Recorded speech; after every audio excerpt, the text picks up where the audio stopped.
Welcome to the South Lyon Area Amateur Radio Club, where passion for radio communication meets community. Connect, explore, join. With that, I'll turn it over to Jerry K8GNG for the technical presentation tonight. Okay, thanks, Eric. Yeah, this is about slow scan TV, a very, very old mode, but it's not necessarily well known today. It's a really slow amateur way of doing what you can do instantly with your cell phone today. You can send images, videos, live videos, but this was really developed back in the 50s when there was no such thing. And the ability to send images over ham radio was a pretty remarkable thing in the era of primarily CW. So we'll go ahead here. I think we'll go ahead here. Sending still images. It's extremely slow. It's roughly it's seconds to minutes per image, so it is very slow. It uses a variable frequency audio signal to encode a picture and transmit it over the air. It's used for a variety of things. Casual QSOs is mostly what I see with it anymore. You can share images during amateur radio events. You can experiment with different ways of encoding and sending images. STEM, I mean, kids are kind of visually oriented today. This would be something interesting to show them. And emergency communications during an MCOM event, you may not have cell phones. How do you send an image? Well, there is a way through ham radio to do that. This guy, Copthorne McDonald, developed it in the 50s, mid-50s. Used modified TV systems to send the images. But it was low bandwidth, and TV at the time was huge bandwidth. That's why it was on the high frequencies. Modern SSTV is considered a digital mode. It is allowed to operate on the audio portions of the ham bands. The upper or lower sideband follows the band patterns. So basically 30 meters and up, it's upper sideband, and 40 and down, it's lower sideband. MMSSTV is probably the best known software for it.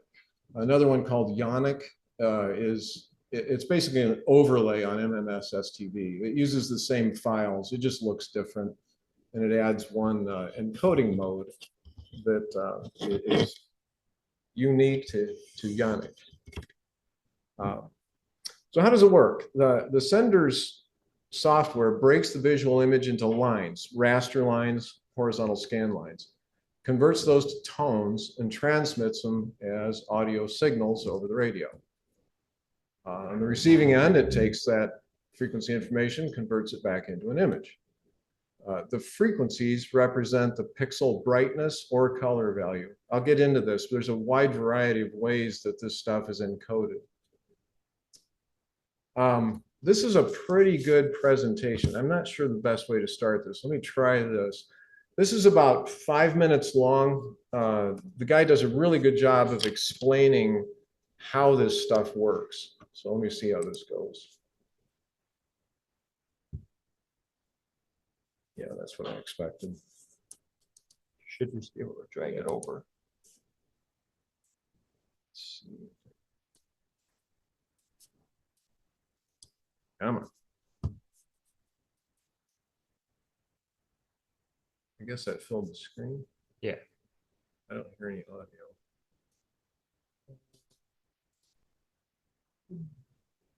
Why do I not hear audio? Don't know. I need light. You get light for a sec. Is it playing? Yeah, it is playing.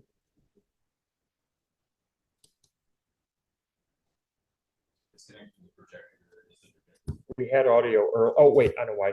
Probably 4 or 5 common systems that people are still using. Sorry. But fortunately, the software is smart enough. I'm going to is it's based off of I'm going to say ye oldie TV broadcasts where we had images encoded as lines. So in most cases, and pretty much all SSTV modes, A line, so we split up our image into multiple lines, and in this slide here on the top right-hand corner, I've got an example image, a gradient going from white to black, and I've broken it up into different lines up the top there, Grant. And so we encode this line as varying frequency audio. It is constant amplitude, but the frequency is changing. The start of the line is denoted by a 1200 hertz line sync pulse, and then the line data is sent. A tone of 1500 hertz represents a black color, or black, and 2300 hertz represents white. As we scan through the line, that tone will change depending upon or in this case, the intensity of the grayscale image. On the bottom right-hand corner, we can see a spectrogram showing the image above being sent. So we can see that as the scan progresses from left to right, the tone goes from high to low, from white to black. Now, when you hear this over the air, over the radio, you're not really going to be able to hear this. It's so fast. And the length of the line on the air depends upon the mode. There's heaps of different modes out there with different scan rates and number of lines, et cetera, et cetera. But what I've done is I've made an example where I've encoded this image and then slowed down the modulation so you can actually hear it being transmitted quite clearly. So Grant, could you play the grayscale demonstration for me? Thanks. That was the high-speed version. Here's the slow-speed version. So you can hear that bip, which is this line sync, and then the decreasing tone, which is the actual line itself. This is very, very similar to the way composite video encodes lines as well. Next slide, thanks, Grant. So we can extend this idea to color as well. And there's a number of ways this is done. In some modes, they split up the image into the three primary colors, red, green, and blue. And so instead of just one line scan, we now have 3 line scans, one for red, one for green, one for blue. And in this example here, where I've got a red, green, and blue gradient going from full color to black, you can see in the image below the spectrogram how you can see the red section. You can see the red going from high to low for that first part of the image, and there's nothing because there is no red content in that next part of the image. For the green segment, we can see the green section in the middle of the image being sent high to low, and same for blue. Other modes convert the color into what's called luminance and chrominance. Luminance is how bright the image is effectively, and chrominance is a way of encoding color information. Robot 36 and the PD modes, one of which is used on the ISS, we'll talk about that later on, use this kind of color encoding. And down the bottom right-hand corner, you can see one line, just one line from the image above, how we have a luminance section, which is just the brightness, and then we have the chrominance section. And you'll note that they're not the same length. We spend more time sending energy or sending information about the luminance than we do about the chrominance, because detail is generally contained within the luminance component, the brightness of the image. The color, you can have lower detail and it can still come through fairly well. And Grant, could you play the example for color? This is the red, green, blue example, robot, Martin M1, I believe. This is the image at the top, sent full speed and slow speed. There's the green and the blue. Sync pulse, red, green, and blue. That's it, Grant. All right, next slide, thanks. So as Grant mentioned before, there are many different modes. We'll talk about some of those in a minute. And it can be, well, us to our ears, it can be quite hard to determine which mode is being sent. Thankfully, there's been some standardization of ways of indicating what mode is being transmitted. So one of the most common ways of doing it is called a vertical interval signal transmission. At the start of almost all SSTV transmissions, you will hear this. So there's a sync pulse, and then there's a code which indicates the mode, which is sent as an FSK transmission. And Grant, could you play that example? Yeah, that little beep, beep, that bit at the start, that's encoding. Yep, that's it. That's encoding the type of the transmission. So if your decoding software doesn't hear that, it may not know what mode is being sent. It can sometimes guess, because that line synchronization pulse I talked about earlier, the spacing between those pulses, it can be quite unique between the different modes that are in use. They all have different line timings. So that spacing between the line sync pulse can be used to have a guess at what mode's being transmitted. But in most cases, the vertical interval signal is what's used. There's also other ways of indicating mode as well. There's an FSK ID, yet another one, but it's usually the vertical interval signal which is used. Okay, well, that's the heart of it. I just thought it was interesting how these modes actually work. And he made an interesting point there.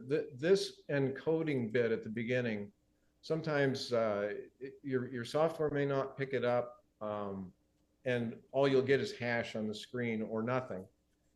You can go into the software and you can guess, because it's probably either Scotty 1 or 2 or Martin 1 or 2. Those are almost universally what people use. And you can try. Every time you guess one, it starts from the top though. So when you finally get it right, it may be 2/3 of the way through the image. By the time you get it, you may not get much. But let's see if I can get that off of the screen. Back to you, Ron. Yeah. Oops. No worries. Pause that. So escape. Drag this guy away over here. Back to here. Okay. So again, different resolutions, transmission times. From the shortest I know is 8 seconds, but greater clarity usually means longer transmission. Standard size is either usually 320 by 256 or sometimes 320 by 240, but that's sort of the standard. These are the common modes. I almost always use either Scotty 2 or Martin 2. Scotty 1 and 2, it's kind of like watching paint dry. It takes 2 minutes practically for an image, and it's really, it's really tedious. PD 120, you may have noticed over the holiday, December 25th through January 5th, the ISS was transmitting images on VHF, 145/800, I think it was. They were using PD 120. And the fellow that was describing the modes talked about that. That's one of them that uses the luminance and chrominance signals. I don't know specifically, technically, why they chose that one. Maybe that comes through better. I mean, it is a 2 minute per image, and I haven't gotten into it deeply enough to compare those things for marginal conditions. There's a lot of these modes. I'll show you in a couple of minutes. The longest one I see is 406 seconds. And they go up to pretty high resolution, like, 800 to 1,000 pixel wide images. For repeater operations, which we've talked about experimenting with here, and I think that's a great idea, you have to be careful to use modes that are less than the timeout timer on the repeater. So 3 minutes total, but you want to keep the image to like 2.5 minutes or less, because there's some preamble and you're probably going to give your call sign and then start sending. So again, those 4 modes that I mentioned earlier would all work. They'd all work fine. Scotty 2 or Martin 2 would be better at 1 minute. Let's see if this works.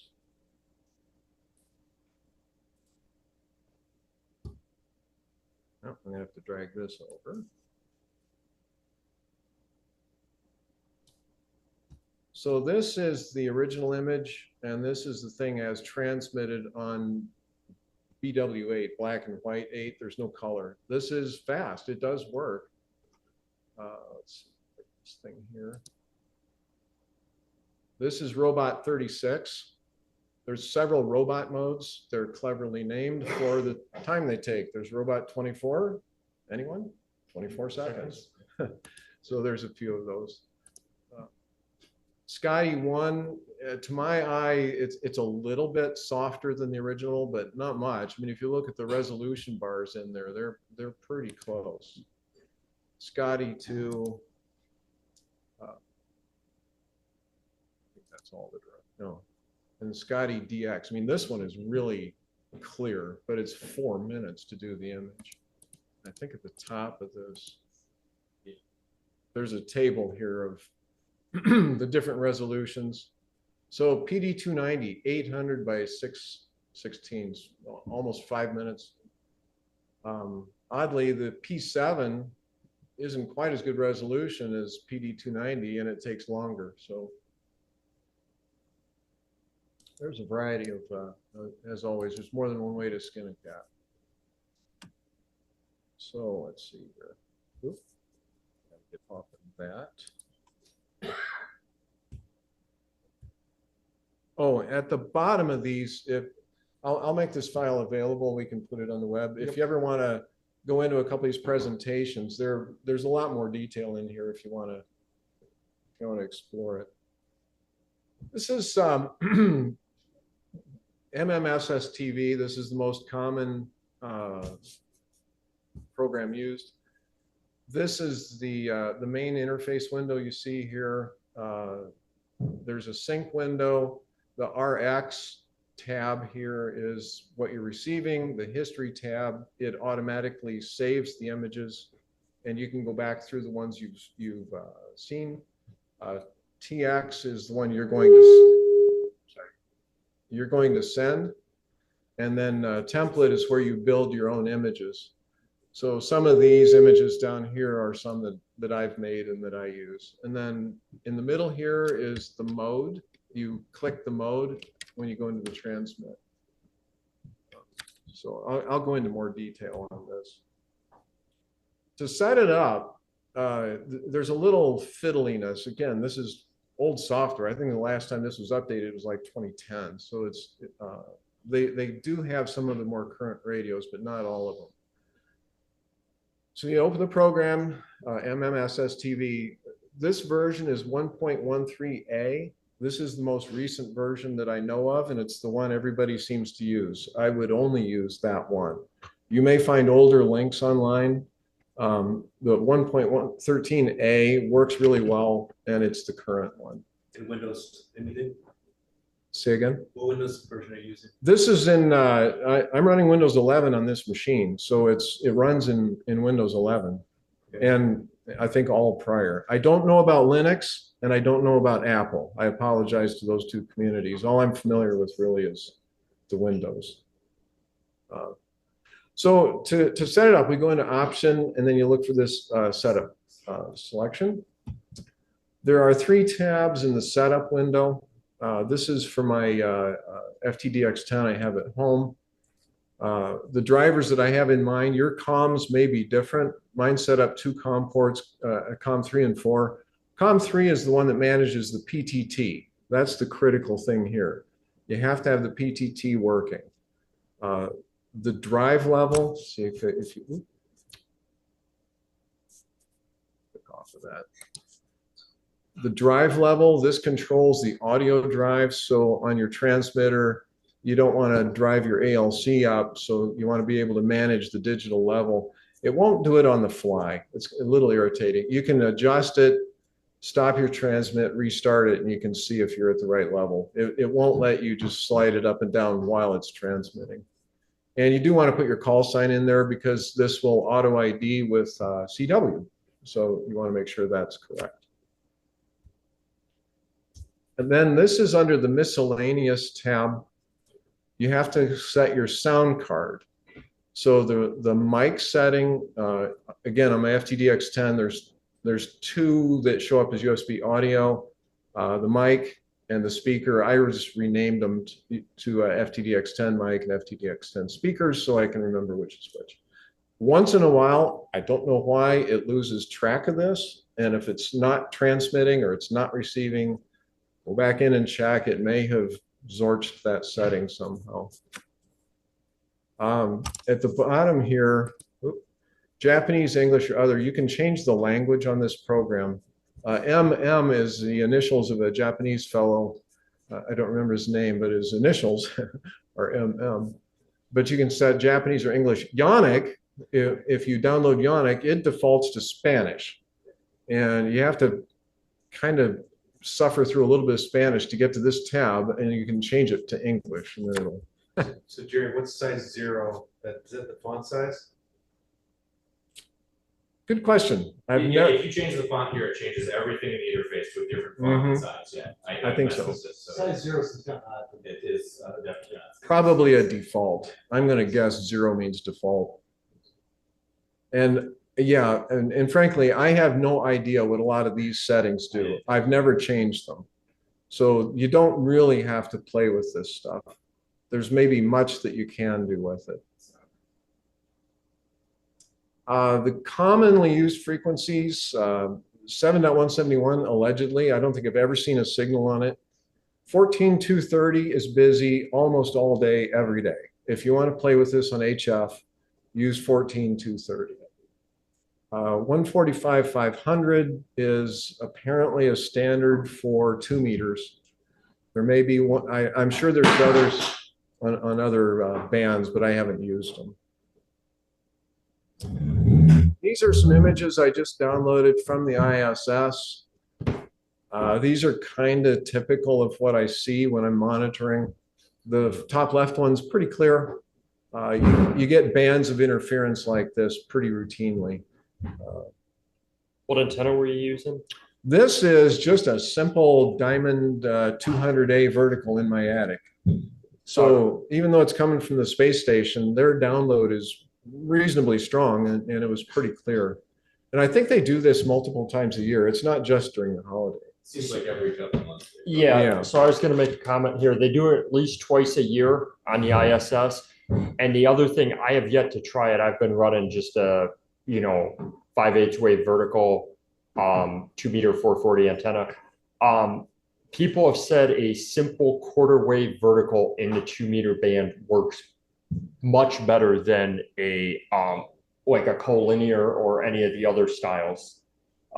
So I've been meaning to make one up and for the next pass do it, because mine are about at this level, maybe slightly better, but it's typically usually has lines and hash in it. What Jerry has here is what I got. Yeah. From this usage. If you take the collinear and put it on its side, does it work? Not as, I don't know what the polarization is coming down from the space station. it's vertical, it's invert vertical. So it's on the bottom of the space They've got station. an antenna poking out at the ground. Yes, and they basically have a quarter wave vertical 2 meter antenna The on problem it. with using a collinear is the radiation pattern of a collinear hugs the ground. It doesn't go up into the sky. So Yep, if you were to turn it sideways, don't know. But Sounds like an experiment. Yeah, sure. So that's some of the basics. I thought I'd go next through, how do you do a QSO with this thing? So this is one I did with a fella. He called CQ. So at the bottom of this, I'll show you these two. I'm going to do a live demo here in a couple minutes, but you can store all of the images you want to use at the bottom. You can use virtually any image. I generated these with Midjourney AI image generator just for fun. But you can preset a CQ, a response to a CQ, a signal report, again, because whatever they send didn't come through very well, and a 73, and that's about it. Kind of normal, brief QSO. So he called CQ, and it's a little arguable on the etiquette of this. I responded with this. When his image came through great, so I said 599. His call is here. His signal report is here. You populate these fields, double click what you want to use, and that will come up into the transmit window. And I've got it set to include in an inset what he just sent, so he can see what I got. And then I would hit TX, and then my system will wake up and you see a scan line scroll through that and send all of that. And then he came back with this, which it starts to get like Inception. I mean, there's his image and my image and his image. But so he sent that back, and he used a signal report of P3, which is another 599 is, I mean, it doesn't really apply to images, but people use it. The only number that really matters is the last one. And 9 is it's, you know, like broadcast quality, and 1 would be, I don't know what you sent. P3 is 1 through 5, and P1 is terrible, and P5 is perfect broadcast quality. It's arbitrary. People use either one. It doesn't really seem to matter. Whatever you like to use. What band was this on? This was on 20 meters, 14-230. Jerry, how do you handshake so that you're not sending 5 minutes of information only to find out somebody else is sending 5 minutes of information? That's a problem. You really can't. Oh. So normally I have this on and I'm listening. I don't just send stuff. I listen. And if I see somebody else is having a QSO, I just wait till they're done. I mean, it's busy, but it's not that busy. And what's busy is you'll get some person like KG5JJ here. I worked him, and then he worked, I don't know, half a dozen stations. And you'll see all of those too. I mean, if you just leave your system on, you'll see all of the RX come in, and they'll all go into your history. The history folder will hold up to 256 images. And I've gotten commonly dozens a day, so it can go quickly. And what does one on top of the other look like? I think you get whatever the strongest one is, whatever your system hooks up to. I'm not exactly sure. That's a good question. I don't very often hear collisions like that, doubling, if you will. But you know, in an HF, you get both signals. It's not like FM where you get that capture and conflict thing. And also, once MMSTV starts listening under one mode, if the other person doubles in a different mode, your MMSTV is only listening for that particular That's mode true. at that given time. So unless they were using the same mode and doubling, then it might be weird. Good point. It probably just causes interference because it'll make it so it can't decode this mode properly. That's a good point. Maybe that's where some of those interference bars come from. A couple other comments on this screen. This QSO button, I forgot to mention, when you start a QSO, it's a good idea to, you click this, you put their call sign in, click QSO, and that'll change color, or it'll depress. And then it's just waiting. And then when you're done, you send the 73, click that QSO button again, and then it stops it. And then there's this calls it list. I think in Ionic it's called log or something, but it actually saves the QSO date and time and stuff. And then that's in a little file in the place where this keeps its information, and then you can upload that to QRZ or something. So he sent 73, and then I sent 73. Let me back up here. So he sent that. I will normally send, it's a little hard to see, but this image down here is just to call. There's a variable in the template called to call that'll show up as his call sign. So I just would respond that I heard you, and then he would send me the first image, and then I would send him the image, and then we'd 73. Is that true by the statement? He sent 1.2 kilowatts to get pitch to you? Say that again. He sent 1.2 kilowatts to get pitch to you. You said 100 watts probably? Yeah, 1.2. Yeah, 5/8 vertical. KG5. I don't know where he is. I didn't look up the location. Bella Vista, Arkansas? Oh, there it is. Arkansas. Okay, yeah. Yeah, it's right there. It's the right place to have 1200 watts. Yeah. Yeah. And this is single sideband with, okay. This is, so I put my rig in data upper sideband. Okay. And then I manually tune. I don't think it's over here is a list of pull down frequencies. And I was struggling to find how to edit those. and I've clicked on it and it didn't change my rig's frequency. So I may not have a setting right in there if it's capable of doing that, but I manually tune the radio and set the mode. I don't know that it can automatically do that. And how do you tune a single sideband? You know, the way we tune voices is we make the voice sound right. Oh, I just put it on 14-230 upper sideband, okay. and that's it. Yeah, there's no slightly offsetting anymore. So Jerry, I know you're an honest person, but have you ever had to tell them that maybe your picture is skewing, it's kind of shifting as it receives, you have to correct it when you get done? Does that happen there at all? Yes, there's a setting to auto-correct the skew. Skew is in this sync tab here. Let me see if I got anything else about that. Jerry, because he had better radio. So he's 73 back to me. So yeah, you might as well kick the lights on. Skew is the horizontal frequency. Skew will cause the entire image to slide, and it's something about the clock. So it mentioned the sync pulse. If the sync pulse isn't coming at the right rate, each line will be slightly off, and it'll cause the whole image to skew. Okay. And there's a setting in the software to manually correct that or automatically correct it. Mm-hmm. Let's see, I'll escape out of this at the moment here.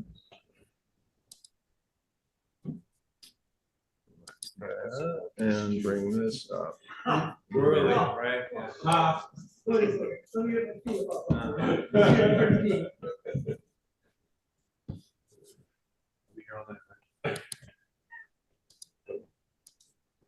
So this is a history window. You can scroll back through for quite a long time. I'm just going back in time here. So these are different ones. Wow. So Yeah.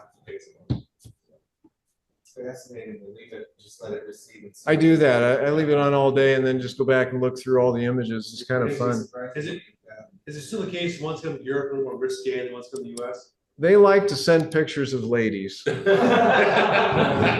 I've never seen one that's inappropriate exactly, but they're always quite lovely. And I don't know, that's what they like to send. Yeah, that's. I know this lady, I really do. Yeah, right. I see that all the time. You can set these things to any font that's in your computer. Let me just find one we can play with here. Now we'll play with this. If I go into the template mode, I can click on this text. I can move it around. So you can play with however you want to set it up. You can choose the mode here when you're transmitting. That doesn't get stored. When you're, let's say I change this. I double click on it. Oh, the menu came up over here. It brings up another window like this. And you can change, you can spend all day futzing around with this stuff. You can change the colors. You can, see, color thing. So this mode is attractive if you like photography and you like to fool around with graphics and letters, and so you can change that and you can save it. You can create shadows, all kinds of things you can do with the text. So now that's changed. Great. If I exit this, I lose everything I just did. So there's a templates tab here. I take this, click. I can just drag that down into one of these templates and let it go. And now it's down there. It's a usable template. There's It's all the word art, and then you can load any image underneath.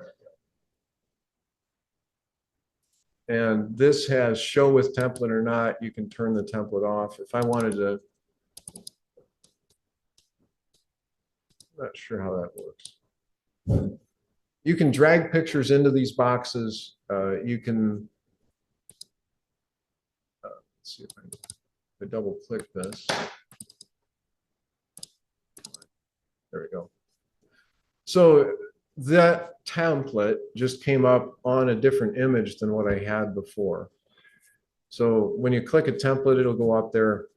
So there's a lot of playing around you can do with the images and fonts and things. This window here, this is an image, and you do that. I think it's with this one. You drag a box. Oops. You drag a box. You can open on the other screen. Oh, it opened. Choose picture, refer to the history or a loaded image or some kind of overlay. I'm going to say use history. And it just pulled up what the last thing is in the history. So that's how you insert an image, and you can change the size, you can drag them around. So lots of creativity possible with your graphics here. When you're ready to send, you go to the TX tab, and then you click TX. And it's any luck, I'm going to turn my Welcome. Frequency mode. if everything's working. So I'm sending on 145, 500 with this little vertical here. I've got it cranked down to 1 watt so everybody's safe. But you can hear it. And you can see the scan line moving down the image. It tells you where you are. If I do a BW8, I transmit it. It's really fast. That's 8 seconds. And that's pretty much what it sounds like. And I leave my radio on low because I can hear when people are transmitting stuff. I can't recognize the different modes from each other, hearing it. One other novelty to me is there is an application you can use on your phone. I don't know how to show that on the Zoom, but I'll try it here. If I send this, let's use Robot 24. I think this will automatically recognize it. And I hit transmit.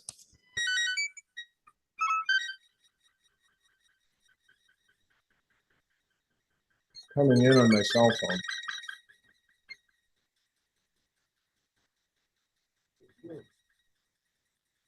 Very small. It needs a lot of audio though.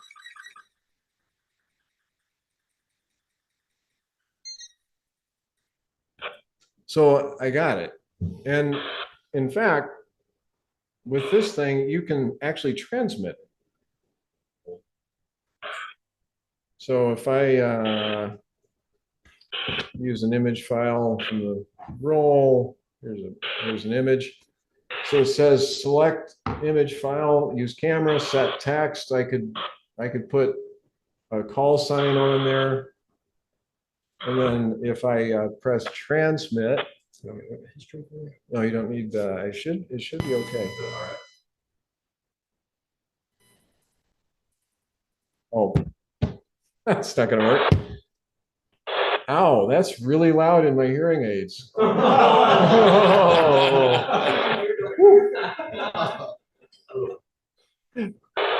So it uses Bluetooth?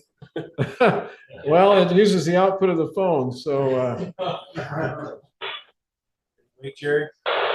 stop already.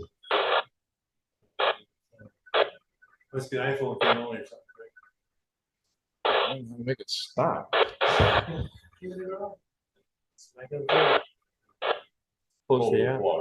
I could. Let's see if it remembers what it was doing when I reopened the app. It doesn't. Hey, we're getting some interference in here on 2 meters. So let's do that. Set the text. Yeah, let's use that. All right, let's try that again. Oh, it didn't change. Hang on. Right? No, you're not hearing it, are you? No. All right, bear with me. iPhone. some reason it didn't retain that. TX, use image, that one, fine. All right, let's try this one more time.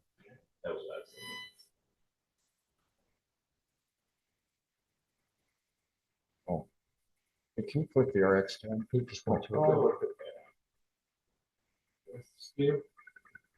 No, that's the image. Oh, we use Scotty too.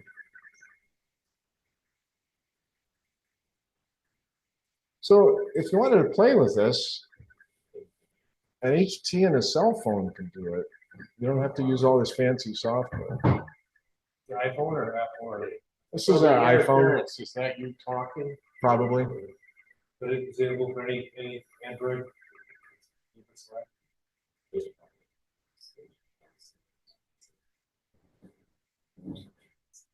Yeah, it needs a pretty substantial audio level to decode properly. Yep, best would be like running a audio cable between, you know, your HT and your phone or.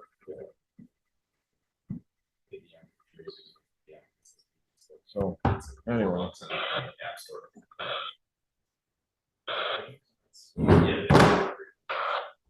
So that was sending and receiving. That's all there is to it. This, I was really scratching my head. I have not used SSTV on this laptop and rig before. This is my POTA setup. So getting ready for this, I thought, well, geez, I'll just try that. I was scratching my head. It would not work. I couldn't get a decodable signal out of this radio to save my skin. And then I finally realized I had it in USB, which the ICOM 7100 will happily do any mode on any frequency. So I was using upper sideband on 2 meters, which the HT is not able to decode. So I flipped it to FM and suddenly it starts working. So make sure your radios are set up, you know, so the modes are the right modes. You can also right click on that RX mode list if you want to see the whole list. Oh, that's a good point. Thank you. That was something I didn't know. Yes, thank you. This will show you all of them. That your software. And the resolution, which is cool. Yeah. And the other thing is if some are grayed out here, right? So those are already in my list. So if I want to change this tab, PD 120, I want to pick something else, I can make it PD 180. So now it is. Cool. If I'm going to look at my list again, well, I guess I'm on that one. I'm not sure why it didn't gray it out. Now it changed it to that, to Scotty DX, because I just clicked that. What's the highest resolution? That it will support? I think it was that. Yeah, it's this PD 290. 800 by 616. Yep. I sent one on Simplex across town. It takes all 6 minutes. Make sure you have your timer off. Yes, it's a solid picture, but It's a beautiful picture, actually. Yeah. Especially across the town. 50 watts. Hey, I'll say it was a beautiful picture, Rory. There's a couple other things in here. Rather than digging through all of the details here, what I would suggest is we get together on the repeater or something, but the best way I've found to learn or mess with modes like this is to do it with a Zoom meeting. We get together on a Zoom call, whoever wants to play with it. And then you're able to share your screens with each other. You can see what somebody's clicking. You can say, how do you make that template thing do this? And then you can just click it. They can see it. Then you can play it back and forth. It works by simplex real well. And using it over the repeater, I haven't done that. I'm not sure I've ever heard that done. I don't know why not. You certainly could. And I think this would be a fun mode for folks. We have a lot of technician folks in our club now, which is great. And there's a lot of things you can do. And there's no reason you can't do this with 2 meters, you know. This would be a great thing for technician to play with. And maybe even through All-Star, you know, you could do a SSTV link to somebody in another country, basically. So that'd be kind of fun. you did, so did the chat, a bunch of us did Simplex. I get the chat. Wait, I'm sorry? This is the chat. We ran. Yeah, it's Daryl. He said they ran it on the 468 Oh, okay. in the past. Oh, okay. So- Thanks, Daryl. Yeah. A group up in Flint used to do it regularly, or still does. I haven't done it in the way. Okay.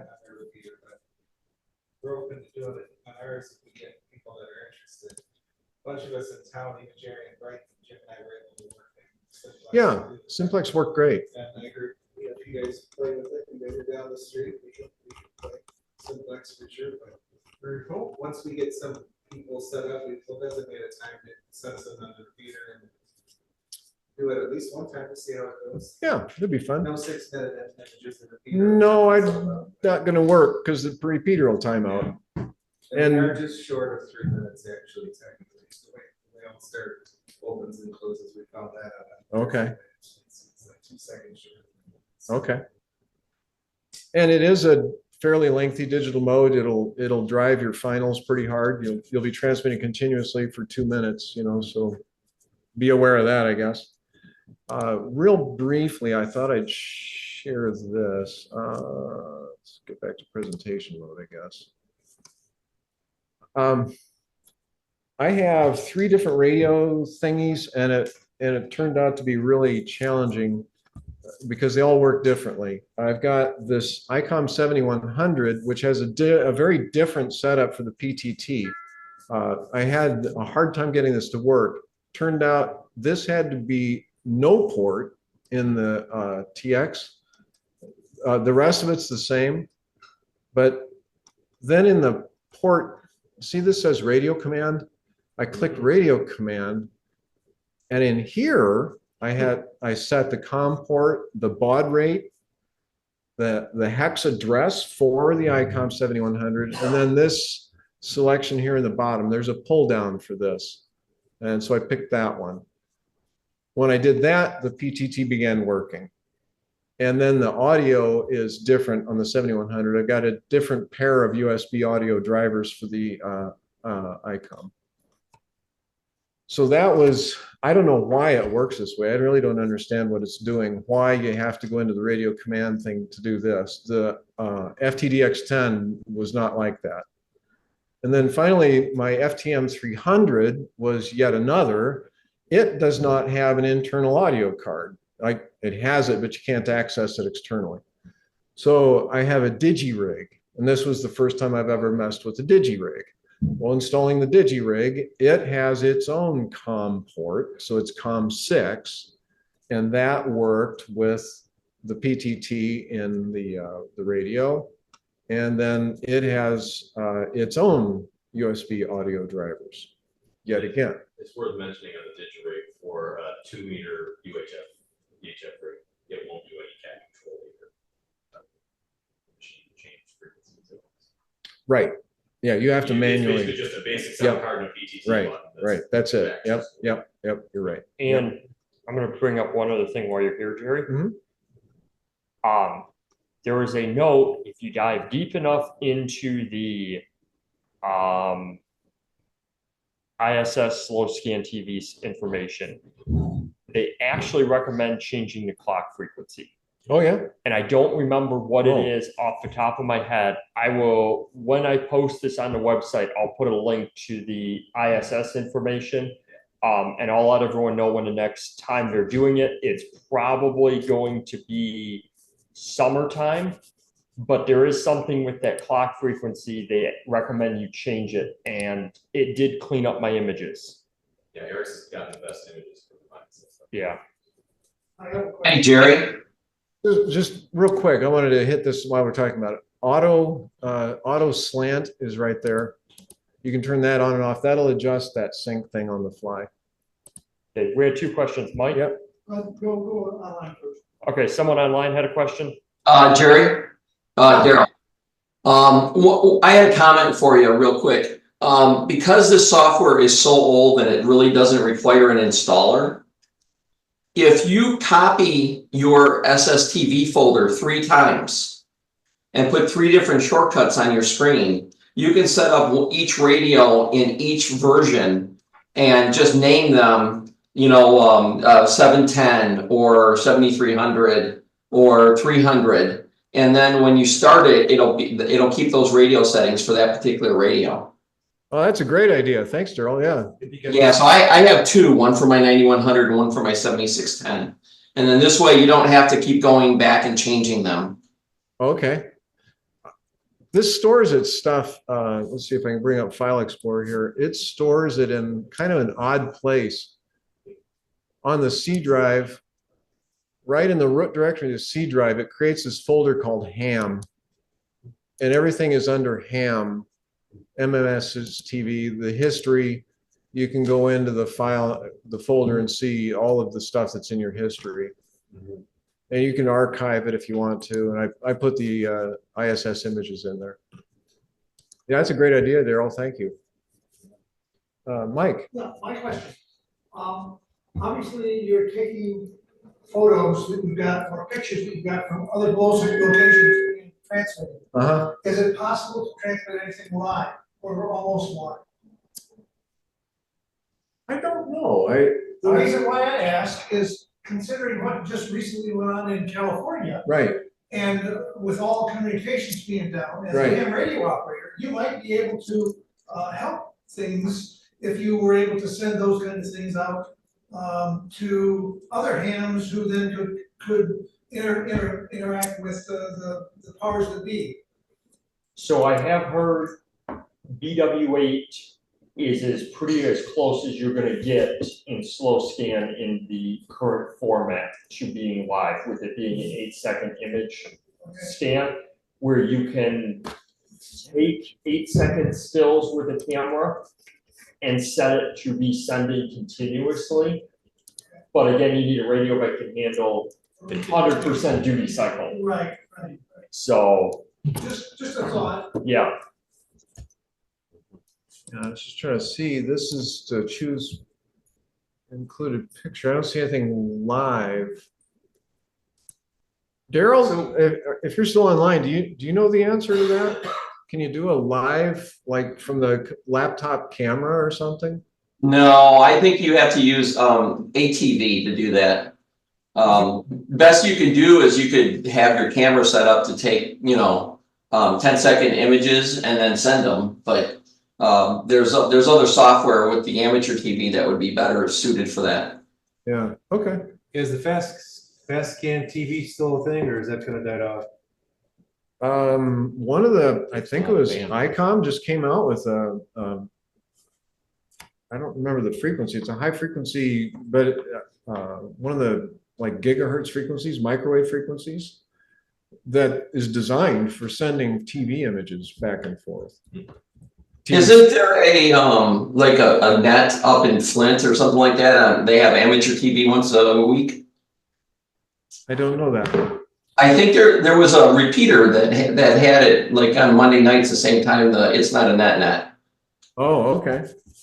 Maybe that on any frequency UHF or higher.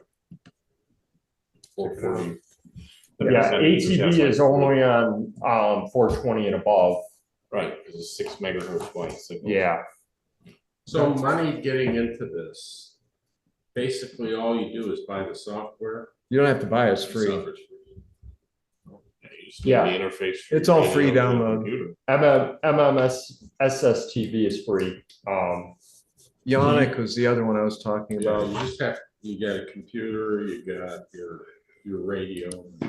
You could almost, depending on your radio, do it with a cell phone.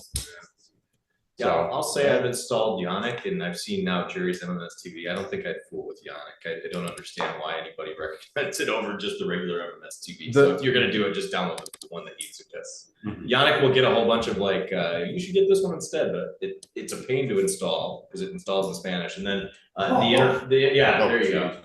And then the interface looks a little bit, it looks okay, I guess here. There's some things I like about the interface. The way a couple of the buttons work, I like a little better. Okay. But yeah, I don't know that there's much advantage. Any advantage? to it. Yeah, I was trying to figure out. Seems like keep it standard, but yeah, when you start to install it, everything's in Spanish. So it's a little. You can kind of figure out what it's saying, but so anyway, that's a pretty heavy overview of slow scan TV, and I don't know when we want to try setting up something, but work with you, Jerry, on it. I'll refer to the event and technical committee. We'll find a time. I'm gonna recommend we're gonna do it a random night, not weekend or something, probably like a random Tuesday or Yeah, that's what I was Wednesday night. thinking, I did have a question, if you can open up MMS TV again. Sure. What is the DSP AFC LMS buttons there? I don't have any idea. Okay, that's How's that? DSP, digital signal processing. I'm Yes. sure. Automatic frequency control and I don't know, lunar module. How about Stabilizing. line stability or something? Yeah, it might be. On your computer, your interface to your radio over just the audio output into the laptop, and if you don't have a sound card in there, then you use a digirig to interface it to USB, just kind of like what you do for FT8. Yes. Okay. So for me, if you can do FT8 with your radio and your computer, you can do this mode. It's the same idea. You got to have PTT and you have to have in and out audio. So okay, whatever that takes, you got it. For the past few months, I've been running my base station, which is an ICOM 5100. When the last slow scan, not the one over Christmas, but the first one happened a couple months ago, it was the 50th anniversary of amateur radio in space. Right. So I saw it pop up. I'm like, I'm going to try this. I legitimately took out of the speaker into a USB sound card that I just had laying on my desk as a spare. Okay. Hooked up MMSSTV and started decoding. And that was it. So if you want to just be on the decode side, it's literally an audio cable into your computer. And if I had about another 4 feet of audio cable, I wouldn't have even used the USB sound card, and I would have just used the onboard headphone mic plug that was on my case. I just wasn't moving a bunch of things to find.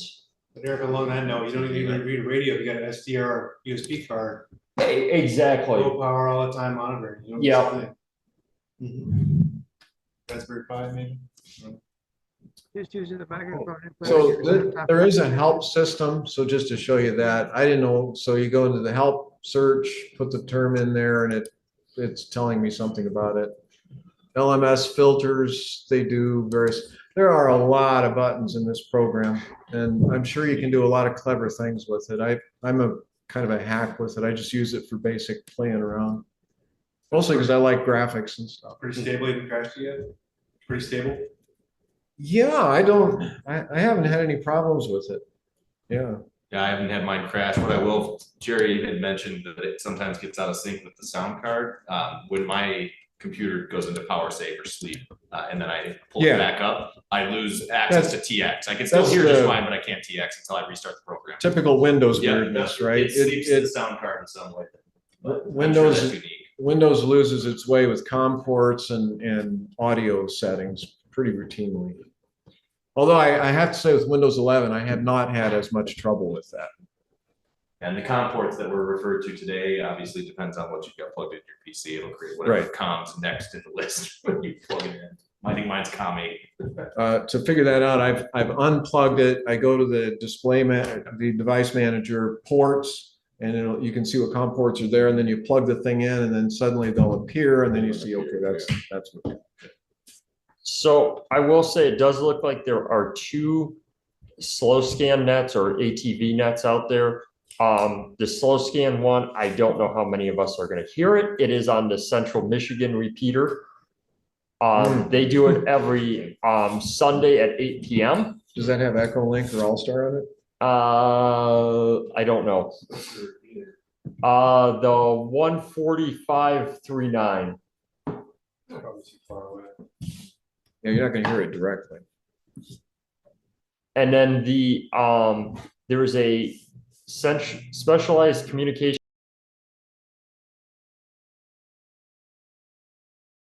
762. Yeah. And that one's actually pretty easy to hear out this way. I was gonna say, if you've got a decent antenna, you might hear that, especially if you're more advanced. Well, with my 97, I heard Ray from down in. Picture wasn't great, but I heard him. Okay, any other questions? The space station uses 2 meters. Yeah, 145, 800, I think it was, and the PD 120 mode. Although oddly, I couldn't seem to get it to preset to PD 120 and stay there. I wanted it to just decode that. But most of the passes were coming over at night, so it was pretty handy. I just set it up and went, Yep. went upstairs and left it alone. Same here. Though I will say, this time, so on the ISS, they can broadcast SSTV from 2 different modules. So during the 50th anniversary, which was, I don't know, August, we'll say, September, somewhere in there, it was coming off the US module. This last time it was coming off the Russian one. There was a issue apparently with the Russian transmitter. For a few days, it somehow was actually putting it out on 440. And it was on the 3rd harmonic of 145, 800. Oh, good heavens. Yeah, so it was in the 440. So you could kind of. No, it wasn't. You I see what you're saying. You couldn't hear it on 145. You could only hear it on 4. So you can only pick up the harmonic. Yeah. They got it fixed. I don't know if they just rebooted it or what, but so for the most part it works, but not. Well, when I was a novice back in 1963, I got a notice from the FCC one time that I was broadcasting on 2 meters or above the 2 meter band outside the band. What it was the 2nd harmonic of the crystal. I had my transmitter in 20 meter band mode using a 40 meter crystal. Oh no. Yeah. Wow, those are older problems today. All 10 watts, you running all 10 watts? Oh, no, I was running, what was the legal one? 75, I think it was. Yeah, I was running 90. That's a nice thing about these modern radios. I mean, if I put it on 145, 500, it's pretty much right there. And the harmonics are low and they're beautiful. Yeah. Jerry? Yeah. I actually had good luck copying slow scan TV using just the microphone from the laptop and just had the speaker turned up on the radio in the background. The laptop picked up the audio from the radio. It no can. wires involved, nothing. Just to receive the slow scan. It actually works. That does work. Yeah, you're right, Rick. Thanks. Yeah, that does work. You can just directly take the audio through the air out of the radio and use your laptop microphone to pick it up. I've played with that. It didn't work very well. It took a lot of audio to work right, but it did work. So yeah, even without any interface, you can play with it.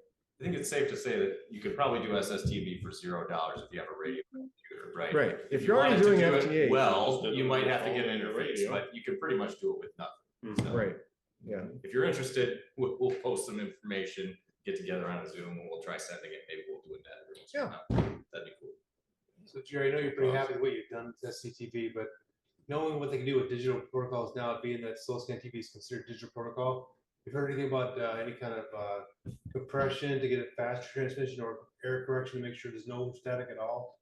Because it seems like it's 1950s technology still. It largely is. No, I think where that's gone is the MFSK modes, the frequency shift keying modes in the other digital formats. There are other, like FL Digi has a variety of digital modes where you can send files back and forth at pretty accurately, pretty fast, a lot of compression. It's not the simple interface of SSTV with an image and playing with templates on it. You have another step to create a file, but you can send a file. Could be done. I think it could be done. I suspect all of that development died when cell phones exploded. You know, why would you bother with something like this if you can send a beautiful 4K video with your cell phone to somebody else? Why would you? Huh? Yeah. As long as the cell tower. As long as the cell tower's around. Which, you know, mentioning that MCOM. As a ham radio operator. Right. the things we can do that they can't. if Right. this tower's down. Yeah, it's always a grid down situation. Ham radio is still the fallback. It's hard to hack ham radio too. They can't really do much to stop it. They can try to jam it, but they can't really do much else. That's true too. Especially, when I lived in Florida, I had a ham friend who was a newscaster on one of those local stations, and he always, every time we had a hurricane or storm or something, we made sure some story got on the news about ham radio. Right. Because, you know, when the cell towers are down, yeah, that's all you Oh, got. Here I am. I've got a little laptop and a portable thing, and if I stuck that antenna outside, I could send images to people miles away, certainly. Yep. So, yeah. It does have a purpose. Thanks for putting this together, Jerry. Yeah, my pleasure. Thanks for listening. Very informative.